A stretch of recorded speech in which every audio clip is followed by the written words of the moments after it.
నమస్కారం అండి. ఒక ఎక్సలెంట్ ఫార్వర్డ్ వచ్చింది. చాలా బాగుంది. రిటైర్డ్ మొగాడు. మొగాడు రిటైర్ అయిన తర్వాత పడుతున్న పాటలు కొన్ని విందాం. అన్నీ మనం చెప్పలేము. అందుకు కొన్ని చాలా ఇంట్రెస్టింగ్గా ఉన్నాయండి. ఇప్పుడు ఆ రిటైర్డ్ మనిషి కొంతసేపు ఎక్కువ పడుకున్నాడు అనుకోండి. వాళ్ళ ఆవిడ అడుగుతుందిట, ఏమి పని లేదు పాట లేదు, నీకేం పోయింది, పుట్టినే పడుకుంటావు, నా పని నేను చేసుకుంటూ ఉండాలి కదా, నాకు రిటైర్మెంట్ అంటూ లేదు కదా, అదే నా ఏడుపు అని ఆవిడ మొదలెడు. సరే, వీడు కొంచెం వేగిరం లేచి 4 గంటల నుంచి కూర్చుంటాడు అనుకోండి. అప్పుడు ఏం పని ఉందని 4 గంటలకు లేస్తున్నావు, లేచి ఏం చెయ్యాలి, ఎక్కడికైనా వెళ్ళాలా, ఏమైనా సూటినే వంటింటికి బెడ్రూమ్కి తిరుగుతూ ఉంటాం.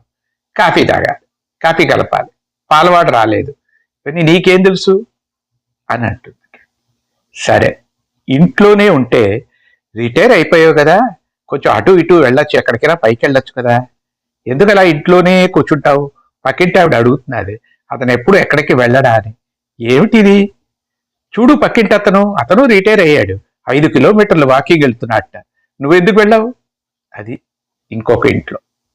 తర్వాత అండి, ఇప్పుడు బయటికి వెళ్ళి ఇంటికే లేటుగా వస్తాడనుకోండి.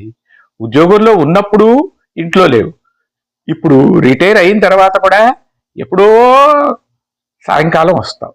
ఏమిటి చేస్తున్నట్టు, ఏమిటి డబ్బా సంపాదన, ఉన్నదే కదా. సరే, ఇది ఇంకొక ఇంట్లో.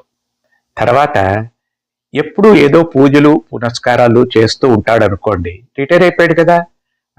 చూడు, అలా 24 గంటలు కొడుతూ ఉండకు.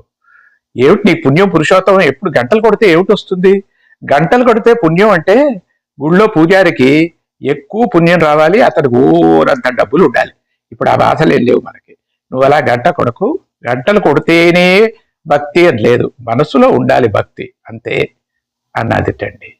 తర్వాత పార్ట్ టైం ఉద్యోగానికి పోదామని వెళ్ళేట.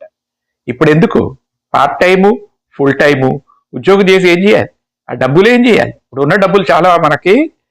కొడుకు కూతురు ఎలాగ అమెరికాలో ఏడుస్తున్నారు, నువ్వేం చేయాలి, మనం డబ్బు ఏం చేయాలి ఇక్కడ అని అంటుందిట పార్ట్ టైం.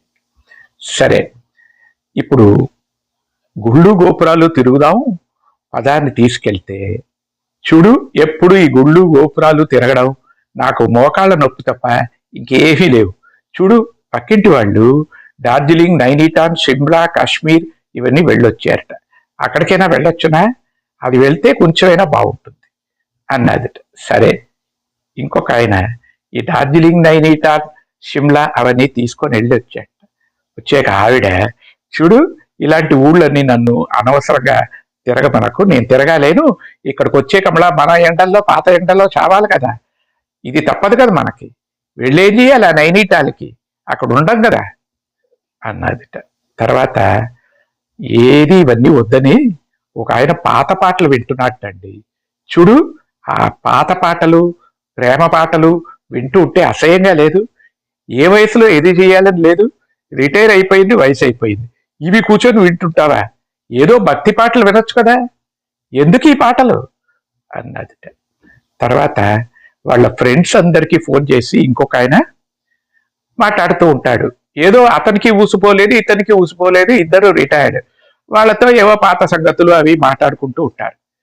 మీకేమి, ఆయనకి పని లేదు మీకు పని లేదు, 24 గంటలు ఇలా ఊసుకొని మంగళాడిలాగా ఎవరితోనో మాట్లాడుతూ ఉండడం, ఇదే కదా మీ పని, ఏం చేయాలి మిమ్మల్ని అని దానికి గొడవేనండి. తర్వాత మంచి టిప్ టాప్గా డ్రెస్ వేసుకుంటే, ఇప్పుడు ఎందుకు పెద్ద పెళ్లి కొడుకులా టిప్ టాప్గా డ్రెస్ అయిపోయావు, ఏమిటి చేయాలని, ఎక్కడా పని లేదు పాట లేదు, ఇంట్లో కూర్చుందికి ఈ బట్టలేలా అన్నదిటండి.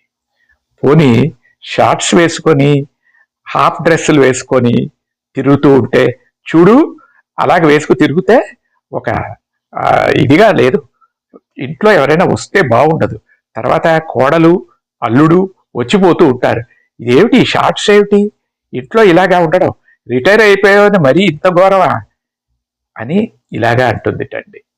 ఇవన్నీ గొడవలు, ఇవన్నీ రిటైర్డ్ మొగాడు భరించాల్సిందండి. ఎంత మంచి షేరో చూసారా, ఎవరితో చెప్పుకుంటాడు, ఆడవాళ్ళు నీలాటి రేవని ఎక్కడ పడితే అక్కడ మాట్లాడుకుంటూ ఉంటారు, కానీ మొగాళ్ళు ఎక్కడ పోయి మాట్లాడతారు? అది వాళ్ళ బాధలండి. రిటైర్డ్ మొగాడు అన్నదే దీని టైటిల్. వాడు ఎన్ని బాధలు పడుతున్నాడో వినండి. అందరికీ షేర్ చేయండి. రిటైర్ అయిన వాళ్ళు, రిటైర్ అవ్వబోయే వాళ్ళు, రిటైర్ అయిపోయిన వాళ్ళు అందరికీ షేర్ చేసి వినమనండి. చాలా థ్యాంక్స్ అండి. నమస్కారం. ఎంజే ప్రసాద్.